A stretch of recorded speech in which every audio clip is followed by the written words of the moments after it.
대구 아구의 회원님 그리고 처음 참여하시는 새로운 손님 대단히 반갑습니다. 추석 명절을 앞두니까 아무래도 회원님들하고 집안이 여러 가지 일이 많으신 것 같습니다.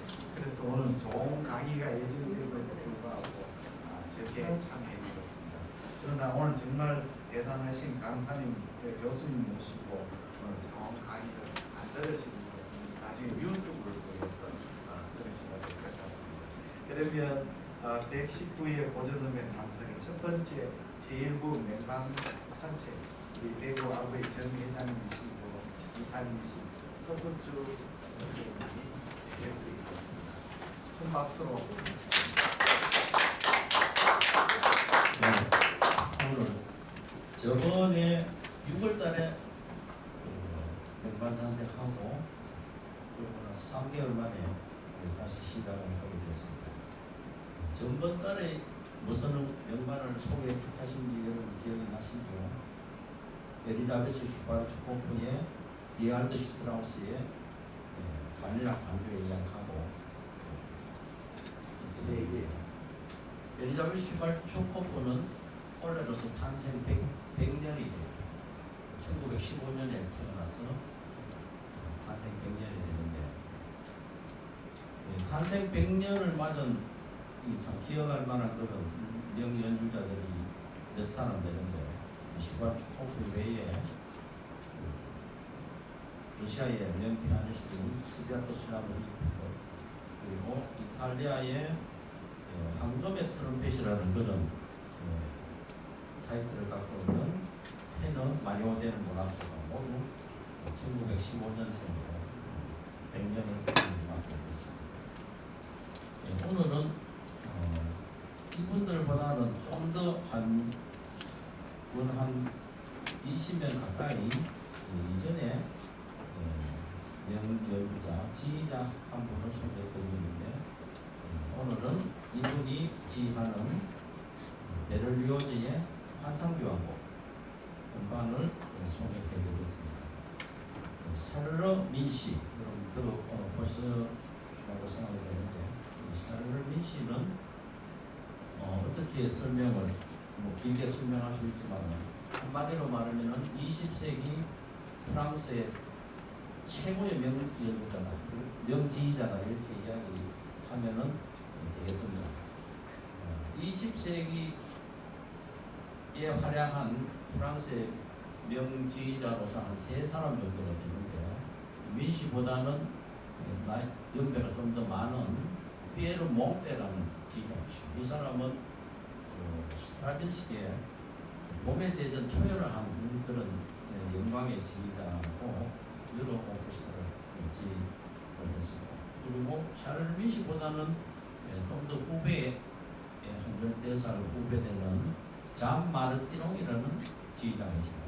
이 사람도 상당히 좋은 연주를 많이 하겠는데 이 3사람 중에서 모두 3사람이 다 고인이 됐기 때문에 그가 남겨놓은 음반을 중심으로 해서 비교를 해보면 단연코 샤를 민시가 명연주가 많이 남겨 이렇게 그래서 그런 걸 통해서 민시는 20세기 최고의 프랑스를 대표하는 지휘자로 이렇게 자리를 하고 있습니다. 오늘 연주는 파리 관현악단의 연주에 의한 환상교향곡인데 샤를 민시는 1960년대 50년대 후반부터 미국의 보스턴 교향악단의 상임 지휘자를 하셨습니다.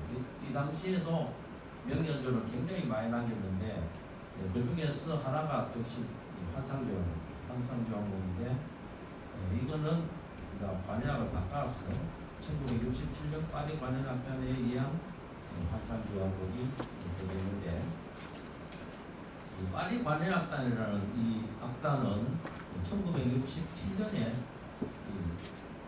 처음 시작이 된 오케스트라입니다. 1967년에 그동안에 프랑스를 대표하는 오케스트라가 파리 음악원 오케스트라가 있습니다. 파리 음악원 오케스트라고 지휘는 앙드레 크리팅, 이지하면서 숱한 명반을 많이 남겼는데 1967년 앙드레 브리땅이 서거를 하게 되고 또 서거 이전부터도 파리 음악을 오케스트라가 재정난에 허덕였고 그래서 제대로 그런데다가 지휘자까지 세상을 떠남으로써 그 당시에 드골 대통령이 맡고 있던 시절에 그 유명한 그 문화상인 앙드레 말로의 제청에 의해서 이 파리 음악을 오케스트라를 해체를 하고 파리 음악을 오케스트라보다 더 뛰어난 오케스트라를 하나 만든다. 이래서 창단한 게 파리 관악단. 다른 절반은 파리 음악을 오케스트라 단원이고 나머지는 유명한 프랑스의 여러 오케스트라의 연주자를 선발해서 1967년 11월에 시작을 했는데 이때 초대 지휘자가 샤를레 미시가 되었고 그는 이 오케스트라와 한 5장의 음반을 남겼습니다. 그런데 그 5장 중에서 2장이 그야말로 불멸의 명반이라 해도 과언이 아닐 정도의 훌륭했는데 그 중에 하나가 오늘 감상할 환상교 그리고 또 하나는 브라움스의 교향곡 제1번 이런 음반인데 이 두 음반은 이 명절주기 때문에 음반 LP 음반이 비싼 게 아니고 흡수되는 것인지 굉장히 귀해요. 귀해서 환상교향곡의 초반 같은 거는 거의 살 수 없고 그보다 더 비싼 거는 브라움스 교향곡 1번은 더 사기 어려워요. 거의 그때 하더라도 적어도 100만 이상 줘야 살 정도고 100만 준다 하더라도 순식간에 나갈 정도로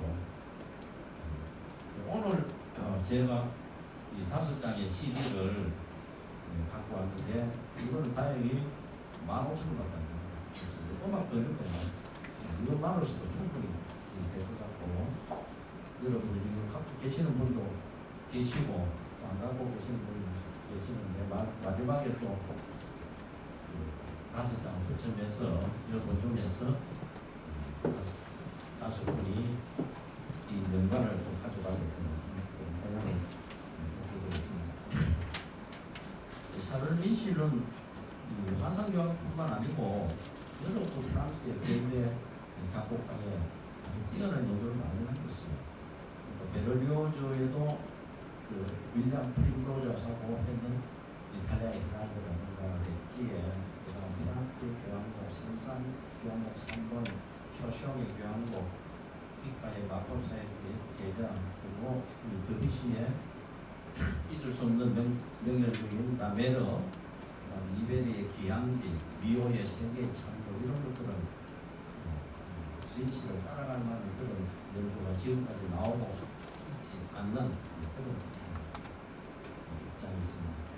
그래서 오늘은 그중에 수도 없이 프랑스의 교향곡 그렇게 많지 않죠. 독일에 비하면 교향곡 많은데 대표적인 게 프로그램 뮤직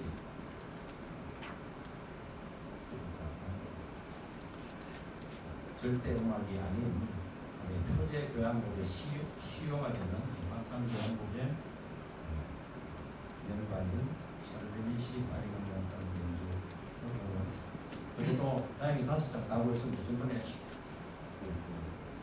슈바 축구가 4장밖에 나오고 있습니다. 5장 있고 자 그러면은 이 중에서 4악장만 한번 들어보십니다. 안도대의 행진이고 처음에 아주 킥판을 시작해서 무시무시한 그런 색채적인 반면에 대가인 베를리오즈의 장기가 드러나는 4악장 한 4분여 되는 그런 한번 보겠습니다.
한 4분간 들어봤습니다. 샤를민 씨가 67년도에 이 오케스트라를 맡고 참 프랑스 사람들의 그 기대에 부응하기 위해서 열심히 또 했고 그 이듬해에 미국 투어를 하다가 바로 결국은 사망을 했죠. 1968년입니다. 사망을 하는 바람에 프랑스에서 아주 난리가 났고 후임을 누구를 하느냐 이래 됐는데 마침 그래도 세계적인 그런 지휘자를 모셔와야 된다 해서 카라얀이 2대 지휘자가 됐는데 올해는 안 했어요. 올해는 안 하고 가버리고 그러다가 아마 1974년쯤 돼서 다니엘 바렌보임이 이 오케스트라를 상임 지휘자로 전신하고 지금은 상임 지휘자는 모르겠습니다. 우리나라 왔을 때는 벌써 베세파 마리 오케스트라고 우리나라 와서 한국 예금이 많이 연구를 하고 있는지 지금도 프랑스를 대표하는 오케스트라로 자리 매입하고 있는 그런 방향인 것 같습니다. 이사님.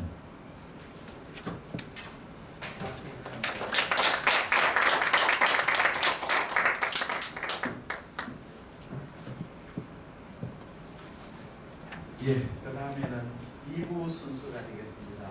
우리 2부 순서의 회장님 인사 말씀하고 그 다음에 오늘 초청 강사 이내선 교수님 소개하겠습니다. 박수. 여러분 반갑습니다. 저희가 이 현대백화점 9층 하늘정원에서 한 달 전에 여름과 가을의 길목에서라는 제목으로 야외 행사, 저희 행사가 매년 8월에 야외 행사 하는데 그때 하늘정원에서 행사를 하는지 그래서 한 달 전에 그때만 해도 이 여름 분위기가 무신했는데 지금은 또 가을의 느낌이 강합니다. 그리고 또 다음 이번 주말부터는 또 추석 연휴가 시작되고 추석을 많이 타는 것 같은데 우리 회원 여러분들 모두 몸과 마음이 다 풍성한 한가위 잘 지내시길 바라겠습니다. 오늘 이제 미리 고지해드린 대로 우리 경북대학교 예술대학에 계신 이내선 교수님께서 우리 음악을 듣는 사람들한테 아주 흥미있는 주제입니다. 이 무엇을 어떻게 들을 것인가, 그러면 다 아는 것 같으면서도 또 잘 모르는 것 같기도 하고 이런 주제를 가지고 부제의 뜻이 정확하게 담겨진 대입적으로 이것을 가지고 강의를 해주시겠는데 이내선 교수님은 한양대 음대를 나오시고 파리 에콜 노르말 음악원에서도 음악 이론 공부하셨고 소르본 제4대학에서도 음악 이론 가지고 석사와 박사를 하셨습니다. 그리고 시카고 대학 방문 교수로 한국 서양음악 이론 학회장으로 임명하셨고 현재는 경북대학 예술대학에서 음악과 교수로 계시고 사단법인 경북 문화예술원 대표이사로 계신 걸로 알고 있습니다. 좋은 강의 부탁하는 의미에서 박수로 청해드립니다.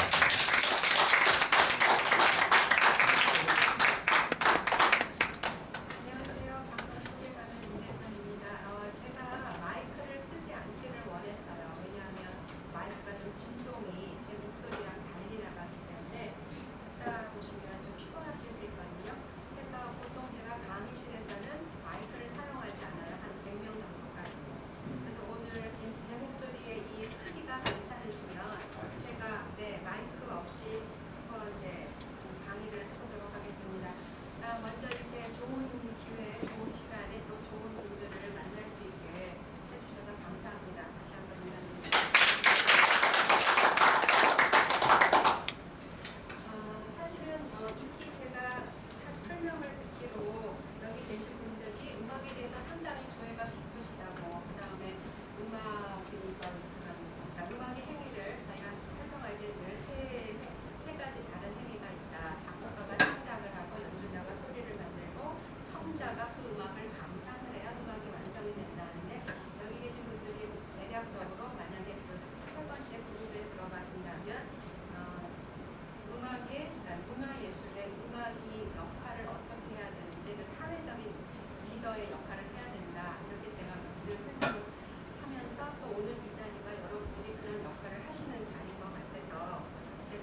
나머지 요소에 대해서도 같은 원리를 적용해서 음악 감상을 하실 수 있습니다. 사실 일단 시작을 먼저 해보고요.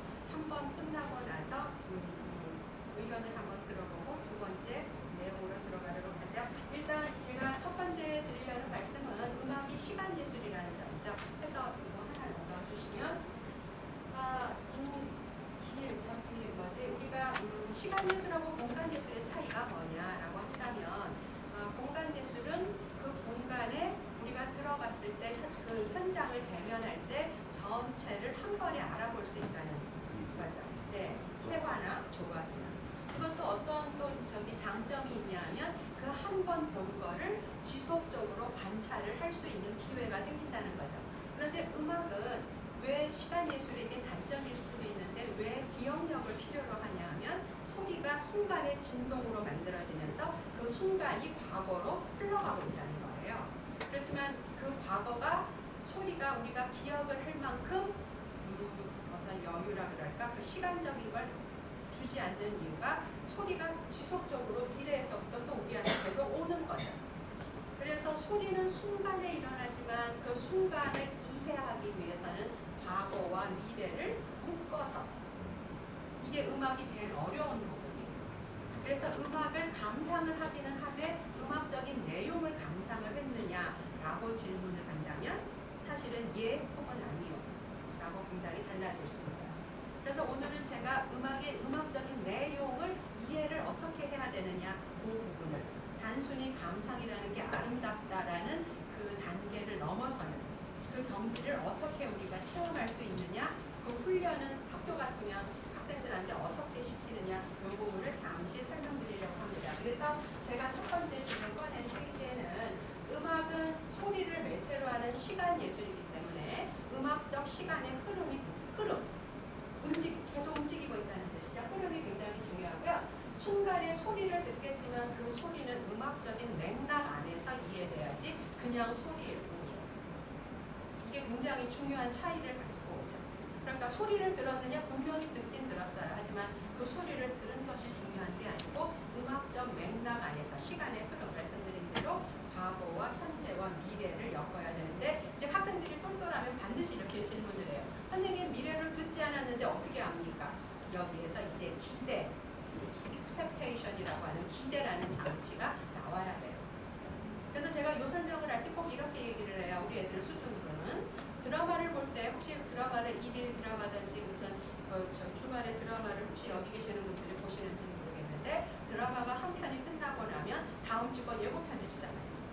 그런데 어느 날 예고편 없이 선전으로 들어가면 굉장히 배신감 같은 거 혹시 안 느끼세요? 딱 그 기분. 그 음악이 미래를 예측할 수 없는 음악을 들으면 짜증이 나요. 왜냐하면 어디로 가야 되는 방향이 설정을 해줘야 되는데 방향을 만들어주지 않기 때문에 귀가 굉장히 예민해지는 거예요. 근데 이게 지속도수가 높아지면 그 다음에 짜증이 나요. 그런지 그 음악은 어렵다 이렇게 되는 거예요. 네, 그러면 작곡가들이 어떻게 할까요? 그 위험 수위를 넘지 않을 정도의 장치를 그 안에 해두면서 이 청자의 귀를 안으로 음악적인 공간 안으로 자꾸 잡아두려고 하겠죠. 그러면 그 장치가 또 뭔지를 우리가 이해를 해야 될 것 같아요. 자, 이제 그래서 제가 순간의 소리는 음악적인 맥락 안에서 이해해야 된다. 그 다음에 제일 중요한 건 아까 말씀드린 대로 공간 예술 같으면 모든 게 한순간에 포착이 되고 포착된 거를 지속성을 가지고 그것을 누릴 수가 있는데 이 순간, 시간의 예술은 그것을 할 수가 없는 거죠. 그래서 작곡가들한테 제일 중요한 게 염두에 둬야 되는 게 내가 순간을 연결했을 때 그 연결이 하나라는 통일체, 통일성을 이루어야 되고요. 그 다음에 그 시간 안에서 통일성을 구축하기 위해서 양면적으로 다양성을 가져갑니다. 이게 음악에서의 굉장히 본질적인 그래서 통일성과 양면성을 동시에 구축을 해야 돼요. 그런데 희한하게도 좋은 음악일수록 그 두 가지는 늘 공존해요. 그래서 이제 그것을 또 어떻게 들으셔야 되는지 제가 이그젠플을 몇 개 가지고 왔거든요. 자, 그거를 한번 보도록 하자. 그러면 이제 워밍업에서 그러면 이런 지금 말씀드리는 어떤 기대라든지 아니면 지금 통일성이라든지 다양성이라든지 조금 이따 언급할 음집성이라는 것도 있어요. 그 음집성은 수학에서 쓰는 단어인데 음악에서 갖고 와서 써요. 왜냐하면 음들이 되게 개별적으로 너무 많지만 그들이 산발적으로 그냥 하나의 낱낱의 개별적인 음이 아니고요. 그런 음들은 모아져서 어떤 내용을 만들어야 돼. 근데 모을 때 그냥 모아지는 게 아니라 자석처럼 찰거덕찰거덕 붙는 이 응집력이 있어요. 그 응집력을 또 만들어놔야 돼요. 작곡가에. 그러면 또 그것은 어떻게 구축이 되는지 이런 것 등등을 살펴보려면 워밍업에서 필요한 게 이 매개 변수예요. 자, 이제 매개 변수를 한번 살펴볼까요? 기본적으로 선율, 그 다음에 화음 다 아시는 단어죠. 네, 그러면 선율이 어떻게 매개 변수의 역할을 하느냐, 이제 그거를 조금 이따가 경험을 하실 수 있어요. 그 다음에 리듬, 이거는 다 아시는 거죠. 사실은 박하고 리듬은 별개의 거예요. 많은 사람들이 박치라고 오해를 하는 부분이, 아니 우리가 박치라고 얘기를 하죠. 저 사람 음치 뭐 이런 거랑 저 이렇게 저 설명할 때 비슷한 카테고리로 박치다 얘기할 때 그 박치는 리듬치하고는 달라요. 박치하고 오늘은 시간이 짧아서 리듬하고 박의 구별을 어떻게 해야 되느냐, 구별을 해야만 상관관계가 생겨요.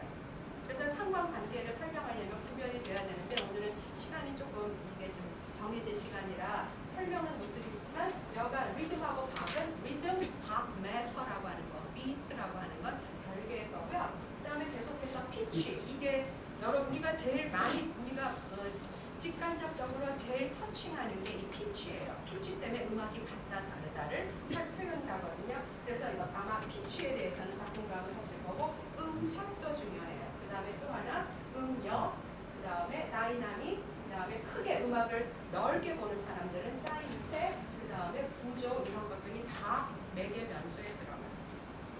간단한 예를 여기서 하나만 들어드릴게요.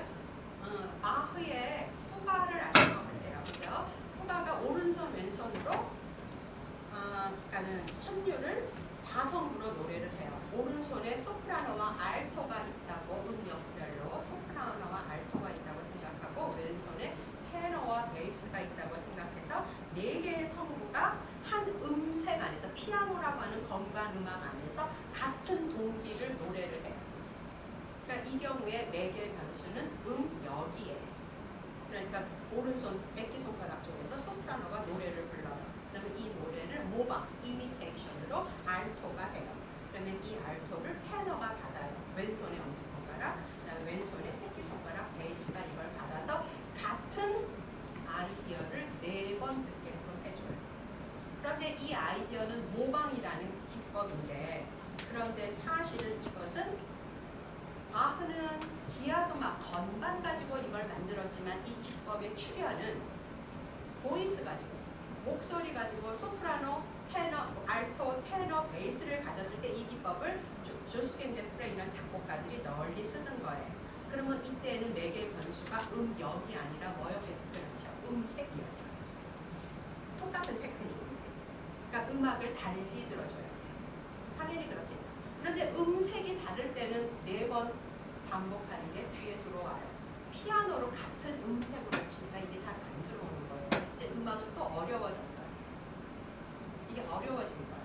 그렇게 되면 이거를 못 들으니까 뭐를 또 고민을 해야 될까요? 다른 알아들을 만한 4개 변수를 작동을 시켜야겠죠. 음악은 똑같은 모방 기법으로 아까 얘기한 조스킨 데프레의 성악음악, 바흐의 건반음악 같은 기법으로 써줘야 됐지만 들어야 될 요소는 달라졌어요. 왜냐하면 4개 변수가 다르게 작동하기 때문에 그래요. 제 말씀 이해가 조금 되시나요?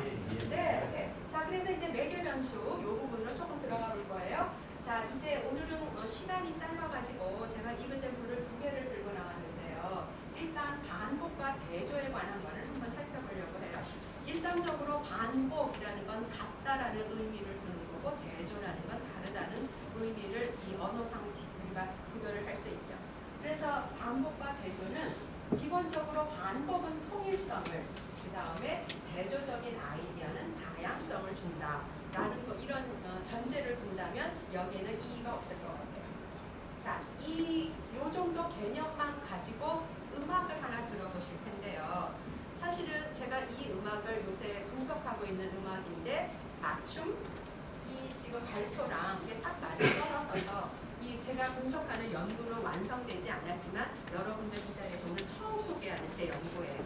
이게 지금 학술지에 실려야 될 걸 기다리고 있는데 제가 오늘 처음 일단 여러분들이 반복과 대조라는 차이를 어떻게 보시는지 일단 연주를 한번 들어보시겠습니다. 불을 좀 넣어주시면 여기 안에 있어요.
Sein einer Tell of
어정거리지만 그는 신경도 쓰지 않는다. 오로지 연주를 계속할 뿐 그의 라이언은 멈추질 않는다.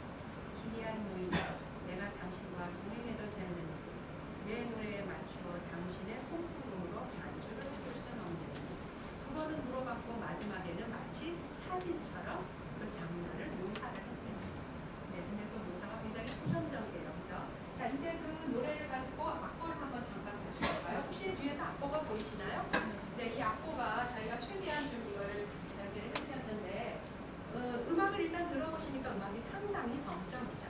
그 다음에 반복되는 거를 여러 번 들으셨을 거예요. 반주가 일관되게 반복을 해요. 그렇죠? 그런데 이제 반복과 대조의 요소를 이 안에서 찾아보자면 바로 이거죠. 제가 지금 보일지 모르겠는데 여기가 오른손으로 주는 첫말이에요. 얘를 악보를 사실은 실제로 구체적으로 못 읽으셔도 음악이 일종의 기호학이기 때문에 기호로 생각하고 접근하셔도 좋겠어요. 그래서 여기에 생긴 요 음영하고 그 다음에 여기에 생긴 이 음영이 서로 대조적이에요. 어떻게 대조적이냐고 보면 여기에는 16분음표로 굉장히 빨리 움직이고 8분음표죠. 그 다음에 8분음표가 그 다음에 2분음표로 음표가 길어졌어요. 그죠?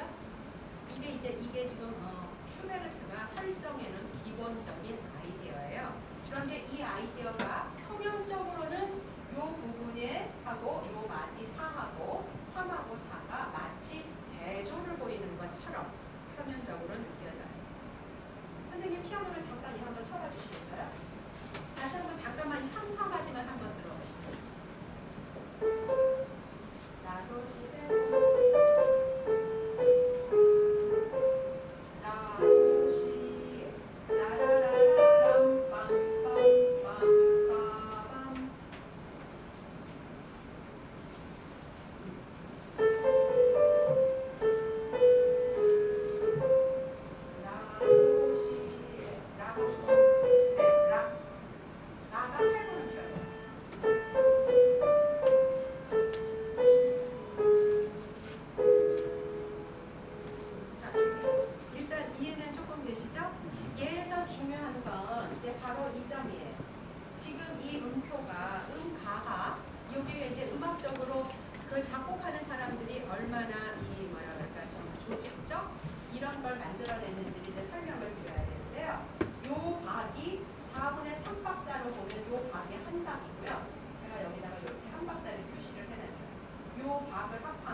그래서 리듬상 따다다다 딴딴따란 따란 따 이렇게 되거든요.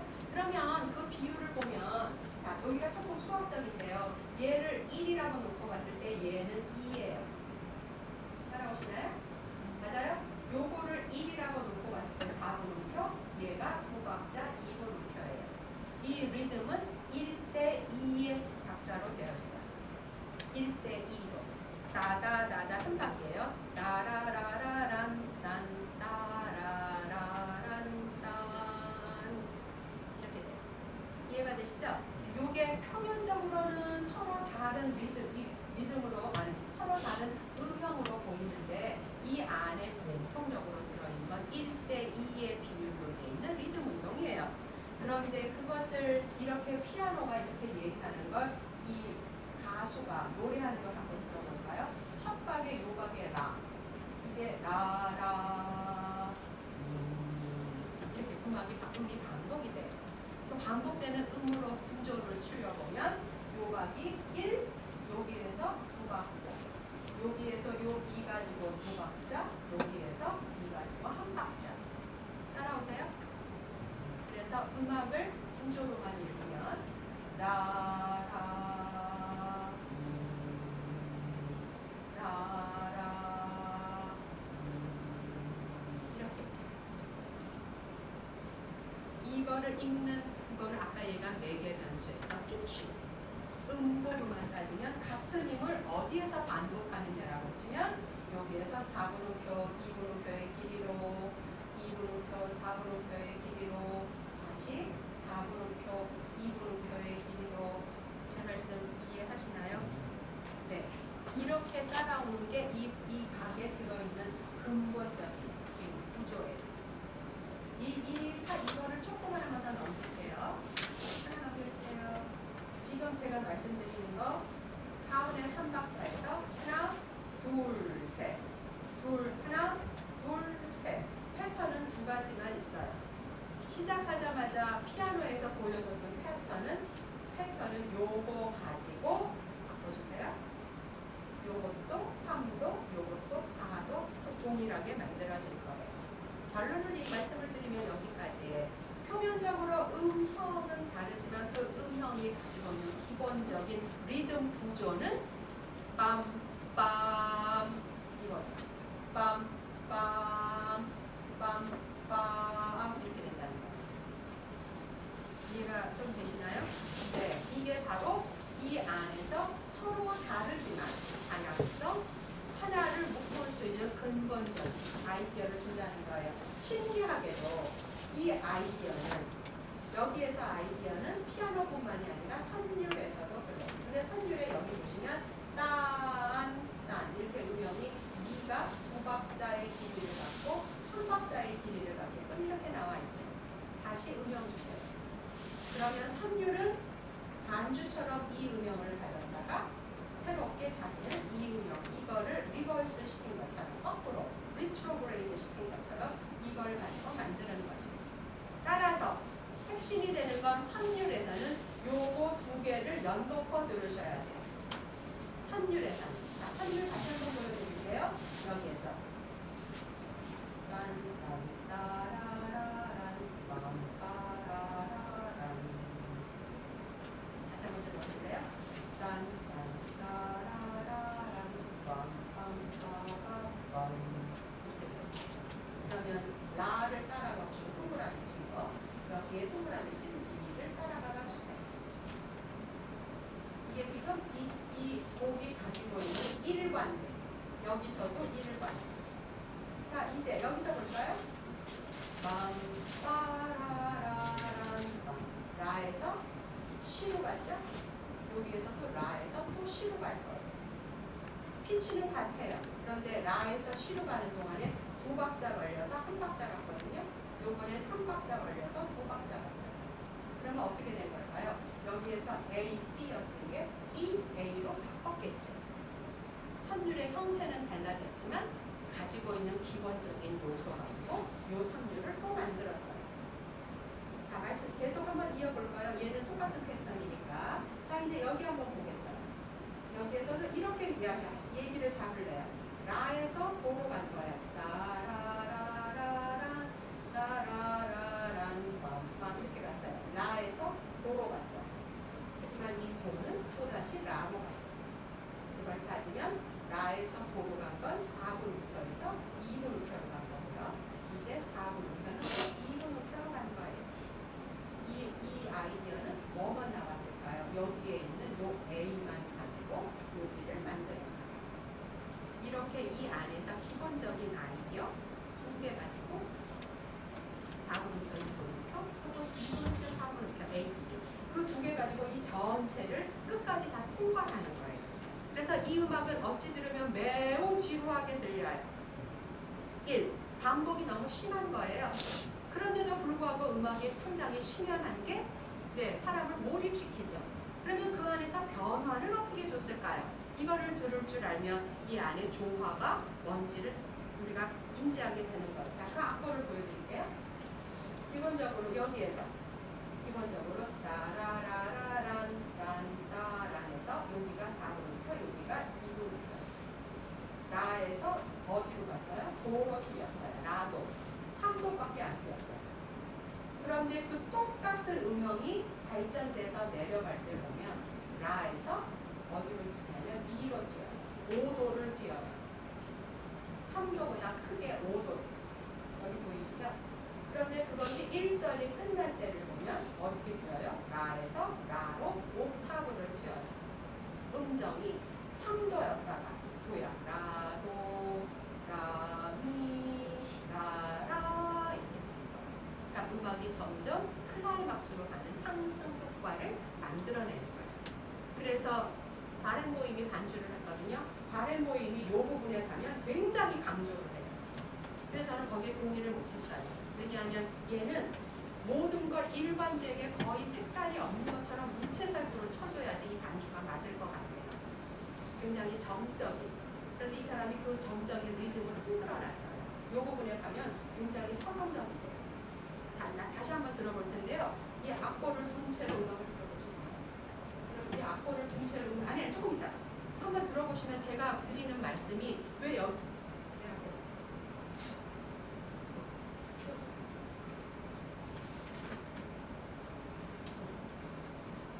자, 이해가 되시죠?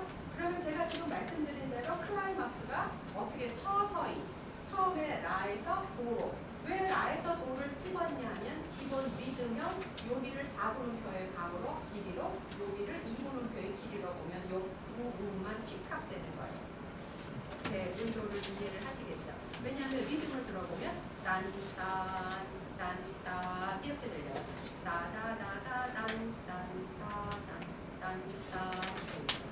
자, 그 다음에 제가 이제 이게 쭉 나와서 이게 지금 똑같은 얘기를 2절을 하는 거기 때문에 그 다음에 여기다 표시를 해놨는데요. 여기가 아까 얘기한 것처럼 가사 번역에서 질문하는 거예요. 내가 동행을 할까요? 아니면 내 노래에 반주를 해주실래요? 라고 물을 때 이 사람이 이제 처음으로 사진 같은 걸 묘사하다가 화자가 개입을 해서 이제 자기 내용을 마무리해야 되는 순간이거든요. 그때도 보면 어떻게 돼요? 미라 4도 삐져, 미라 도 6도 삐져. 그 다음에 요 마지막에 미에서 8도 삐져.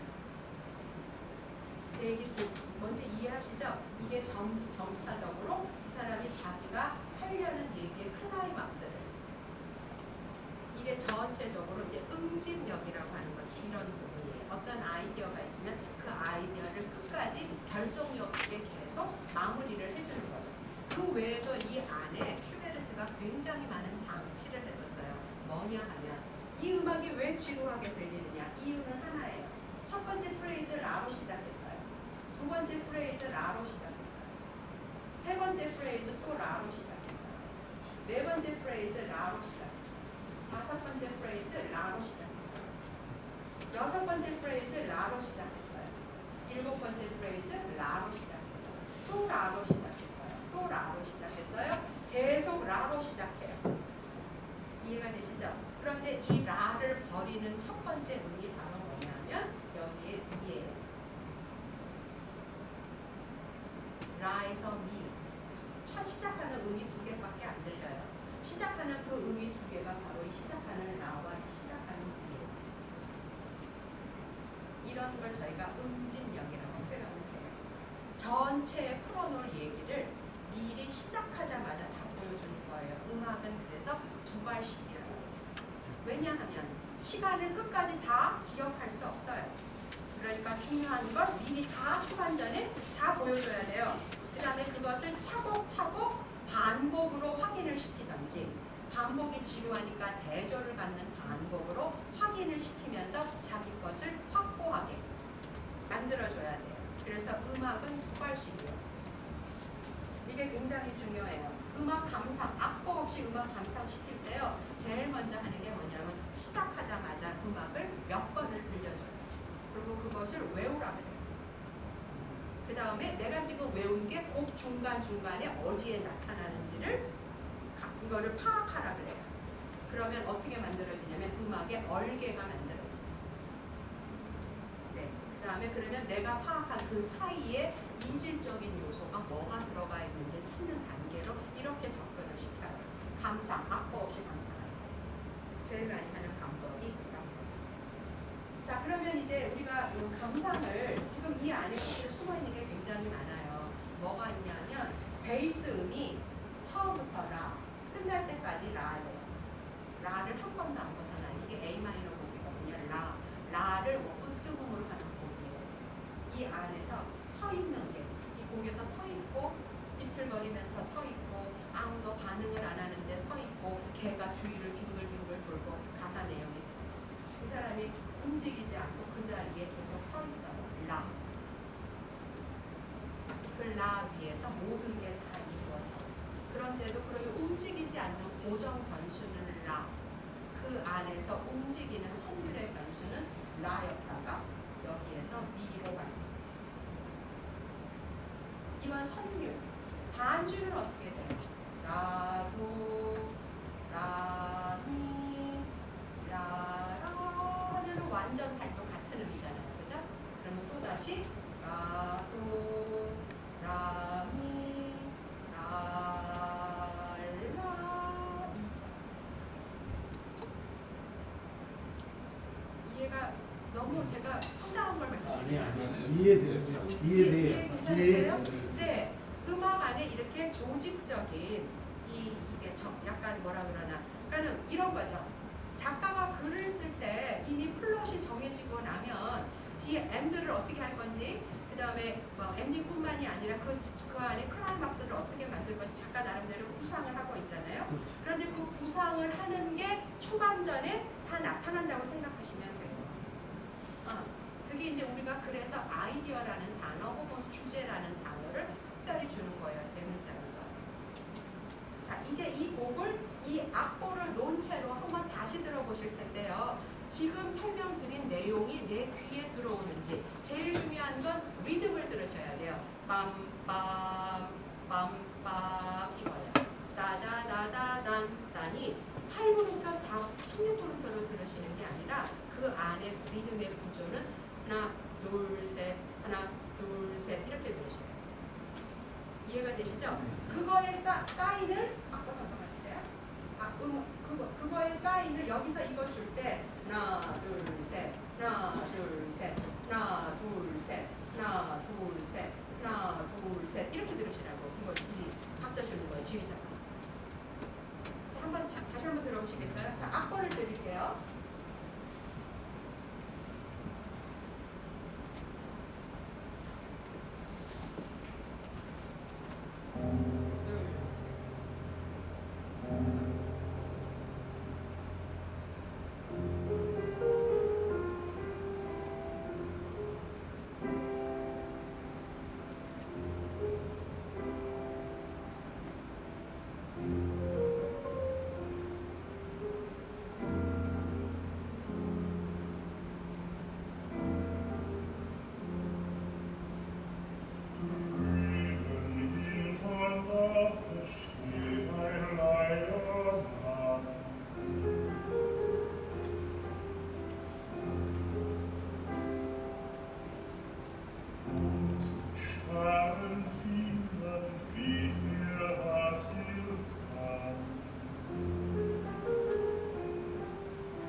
일단 곡이 상당히 좋죠.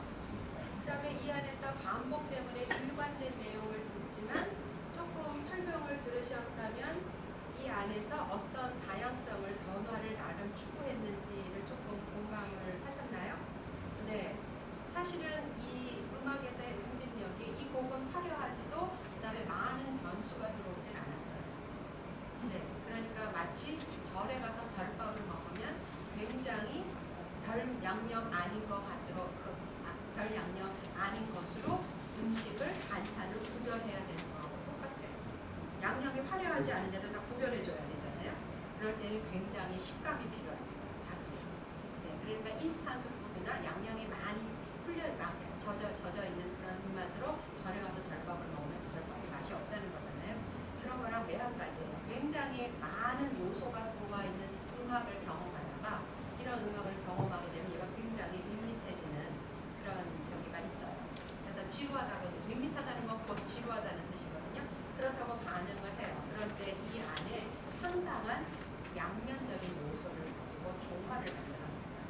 그런데 그것의 아주 핵심이 저 앞에서 시작하는 저 기본적인 삼성만리의 저 리듬이죠. 그걸 끝까지 끌어내는 것입니다. 네, 이게 이제 제가 오늘 첫 번째 드릴 말씀이고요. 그 다음에 제가 드린 생각은 이제 저의 같다와 다르다. 그래서 음악 안에서 같다와 다르다라는 게 공존을 해요. 그 다음에 같다와 다르다에 마치 무지개처럼 경계가 없는 거예요. 경계가 없어요. 어디까지가 같으냐, 어디까지가 다르냐. 그래서 이제 오늘은 시간이 안 되지만 혹시 나중에라도 기회가 되신다면 변주라고 하는 게 같다와 다르다의 그 중간에 들어있는 굉장히 중요한 테크닉이에요. 변주라는 것의 정의가 여러 가지예요. 그런데 변주의 정의 중에 가장 작곡 기법적으로 중요한 변주는 내포되어 있는 것을 외형화시킨다. 그러니까 영어에서는 externalize 한다. 안에 내포되어 있는 것을 외형화시킨다.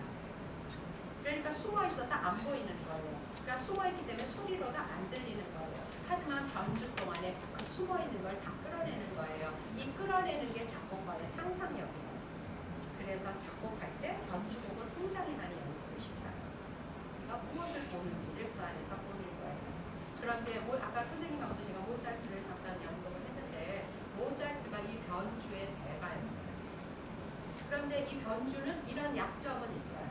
변주를 하게 되면 늘 같은 재료가 다르게 각색이 되기 때문에 같다와 다르다가 경계가 없어지는 거잖아요. 그죠? 주제로 봐선 같다예요. 하지만 들리는 소리로는 다르다거든요. 이게 변주거든요. 그런데 이렇게 되면 베토벤이나 브라함스가 꿈꿨던 응용 기법이, 발전 기법이 안 나오는 거예요. 그래서 모차르트의 음악은 굉장히 가볍고 간단하게 들어줘요. 그러면 왜 그랬냐면 그 시대가 즉흥 연주를 바로 끝낸 시대거든요. 그러니까 악보에 있지 않는 것을 장식을 써가지고 연주자들이, 자기 프로들이 자기 곡 이렇게 쓰던 시대예요. 그러니까 모차르트가 그 끝에 서 있었어요. 그러니까 그 사람은 얼마든지 자기의 천재성으로 악보에 그려져 있지 않는 걸 이렇게 만들어내는 거예요. 그런데 그게 변주곡이라는 형식의 타이틀을 걸지 않고라도 그 사람의 곡에서는 그 변주의 테크닉이 그 사람은 굉장히 지루함을 못 견딘 것 같아요. 네 마디 곧 이어 바로 변주를 해요. 장식 바로 들어가요. 소나타 같은 게 대로입니다. 그래서 이게 변주예요. 다시 한번 제가 이 말씀을 드리는 건 같다와 다르다의 경계에 변주가 있는데 변주의 관점에서 보면 같다와 다르다는 구별해야 될 것이지만 구별 안 되는 것입니다. 제 정의를 좀 이해가 되시나요? 네, 그래서 제가 텍스트에 같다가 결국은 결코 같지는 않다라는 것까지 다 포함되어야 되는 거죠. 지금 아까 방금 들었던 슈베르트가 마디 3하고 마디 4가 외형적으로는 다르지만 같다였어요. 리듬의 관점에서. 자, 그래서 제가 음악적 요소들 사이에는 하나의 핵심적인 요소를 공유해야 돼요. 이게 이제 우리가 스피치로 치면 자기의 주제에 해당하는 거죠. 근데 주제를 여러 문장으로 만들 수 있잖아요. 하지만 핵심 주제어는 하나의 핵심적인 요소를 공유해야 된다. 그래서 이 요소들이 서로 다른 아이디어들로 나오지만 그 안에서 응집성, 시간 예술에 있어서 가장 중요한 컨셉이에요. 내가 이 마디가 앞에 저 마디랑 연결돼야 되는 이유가 있어요. 오케이. 자, 이제 하나만 더 해볼까요? 순차와 도약이에요. 이거는 굉장히 기본적인 거기 때문에 음악 감상 악보 없이 할 때 아까 말씀드린 선율의 방향, expectation의 제일 1차적 음악에서의 기대란 아까 말씀드린 대로 음악을 언어라고 생각을 한다면 우리가 주어 목적어를 쓰면 동사를 기다리는 것처럼 음악도 특히 조성음악이나 톤al 뮤직이라고 하는 언어에서는 반드시 뭐가 나올지가 예상이 돼요. 반드시 예상이 돼요. 이거는 훈련을 받기나 안 받기나 예상이 돼요. 그런데 문제는 뭐냐면 이 기대를 작곡가들이 어느 순간에 성취시키느냐의 문제예요. 예를 한번 들어볼까요? 어렸을 때 불렀던 깊은 산속 옹달샘이죠. 근데 이제 일단 선율의 방향이라는 건 순차예요. 마치 우리가 걸어서 다니는 평보가 일반적인 우리 저 행동의 가장 기본이 되는 이거 걷는 거 이거라고 친다면 자 이렇게 되는 거죠.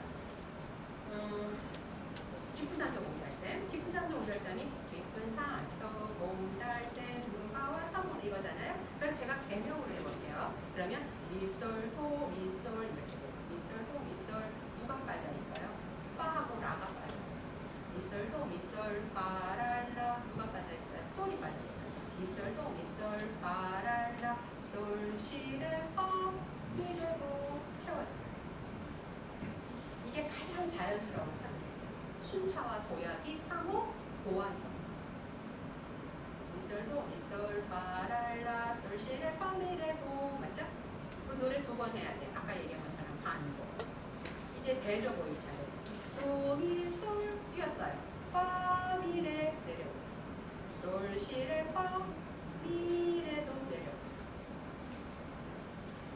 미솔도 미솔 파랄라 솔 시레 파 미레도 이렇게 해서 가장 기본적인 거예요. 순차와 도약이 상호 보완적으로 만들어져야 돼요. 그 보완이라고 하는 건 앞으로 일어날 걸 기대하면서 채워지는 거예요. 미솔도라고 점프했을 때 많은 사람들이 파나 라나 이런 게 들어올 거라고 기대를 하는 거예요. 이 기대가 즉각적으로 들어올 수가 있고요. 이게 지연돼서 들어올 수 있어요. 근데 지연을 너무 작곡가가 지체하면 그 음악은 곧 지루해져요. 그러니까 작곡가가 그 수위를 잘 조절을 해요. 늘 모차르트 같은 사람은 즉각적으로 그걸 반응을 보여줬어요. 네, 그래서 제가 이거 하나 이게 모차르트 피아노 중에서 이런 게 있어요. G 메이저인데요.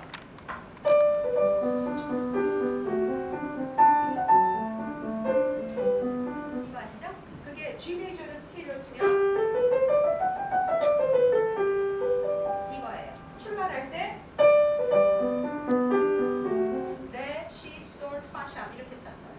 레, 시, 솔이니까 누가 빠져 있어요? 라하고 도가 빠져 있죠. 맞아요? 네. 이 소리였을 때 이 소리만 들었어요. 곧장 뭐가 나와요? 라 나와요. 도 이렇게 채워져요. 이게 일반적으로 선율이 굴곡을 만드는 방법이에요. 선율이 직선이 아니고 상행하행 직선이 아니고요. 스케일 빼고는. 네, 다 곡선이잖아요. 그 굴곡을 만드는 이게 도약과 순차를 상호 보완적으로 만들기 때문에 그래요. 그런데 그러면 이걸 작곡가들이 얼마나 지켰을까요? 이게 더 궁금하시죠? 어느 정도 지켜야 예술의 이 굉장히 간단한 원리가 예술이라는 것으로 탄생될 수 있을까요? 자, 베르디의 오페라 여자의 마음을 보실 텐데요. 일단 그거를 보시기 전에 제가 나눠드린 핸드아웃을 잠깐 한번 보시죠. 네. 자, 핸드아웃 제가 나눠드린 거 다 받으셨나요? 여자의 마음. 제가 혹시 악보가 시간이 걸릴까봐 정강보처럼 이렇게 만들어 왔거든요. 잠깐 갖고 계시나요? 오케이. 자, 그러면 거기에서 잠깐 보시면요. 왼쪽에 콜론으로 도레미파솔라시도, 솔라시도, 레미파솔라시도 쭉 음의 높이를 달아놨죠? 네. 자, 처음에 노래 한번 볼까요? 여자의 마음은 그래서 미미미 솔파레 이렇게 나왔어요. 솔에서 파에서 레로 점프한 건 미가 있기 때문에 미미미 솔파레 하면 레미파솔 다 들리는 거예요. 따라오시죠? 맞아요? 네. 그거 반복했어요. 레레레 파미도 했어요. 맞아요? 그 다음에 미레도 도시시 레도라라 솔솔이에요. 제 옆에 음도랑 해서 선율 따라오시죠? 자, 이렇게 되면 선율이 형태가 아까 말씀드린 굴곡이 생기는데 첫 번째 굴곡에서는 솔, 두 번째 굴곡에서는 파, 세 번째 굴곡에서는 미, 네 번째 굴곡에선 레를 듣는 거예요. 그러면 멀리 대구가 분지라서 연습할 때 제가 팔공산에 사는데 멀리 산이 다 보이는데 산이 봉우리끼리 연결되는 라인이 딱 들어오죠. 그 라인이 미미미 솔 레레레 파 미 레도 솔 파 미 레를 음악에서 듣게 돼요. 이해가 되시나요? 네, 첫 번째 그렇게 들었어요. 자, 그 노래는 반복할 거예요. 그 여는. 그 다음에 이제 레레레 솔레 선율이 대조로 들어갔어요. 이제는 레레레 솔레 레하고 솔 사이에 빠진 음이 미예요. 미미미 라미 맞아요? 그 다음에 솔솔솔 라 솔 파 미 레도 이번에는 피치가 내려오는 선이 아니라 올라가는 선이죠. 레레레 솔 레 그 다음에 미미미 라 갈 때와 같이 해서 라로 올라갔잖아요. 맞아요? 그러면 솔에서 라로 올라갔어요. 맞나요? 그러면 이제 그 다음 선율에서 솔에서 라로 올라갔으니까 누구를 기다릴까요? 솔, 라, 시를 기다리겠죠. 그 시가 마지막 변에 마지막 솔, 솔, 시, 라, 솔, 파, 미, 레, 도예요. 변합니다. 시예요. 그러면 솔도 들었어요. 라도 들었어요. 시까지 올라갔어요. 누구 들어야 될까요? 솔, 라, 시, 도를 들어야 되죠? 그런데 1절에서는 이 도를 성악가가 가수가 안 들려줘요. 이 도를 오케스트라만 꽝 하고 쳐줘요. 청자는 다시 이 도를 듣기 위해서 2절로 가요. 2절로 다시 갔어요. 2절로 다시 가면 이 파바로트가 이 노래를 쭉 불러요. 그 다음에 마지막에 솔솔 변합니다 할 때 아를 하면서 이거를 우리가 도달해야 되는 기대했던 음이기 때문에 거기서 머물면서 막 외치면서 이럴 때 청중들은 막 박수를 치면서 작곡가가 이렇게 장치를 해놓는 거예요. 제 얘기 따라오세요? 자, 이 부분을 한번 들어보시죠. 자, 음악을 한번 자, 그 악보를 가지고 파바로티는 이태리어로 하지만 악보를 가지고 한번 들어봐요.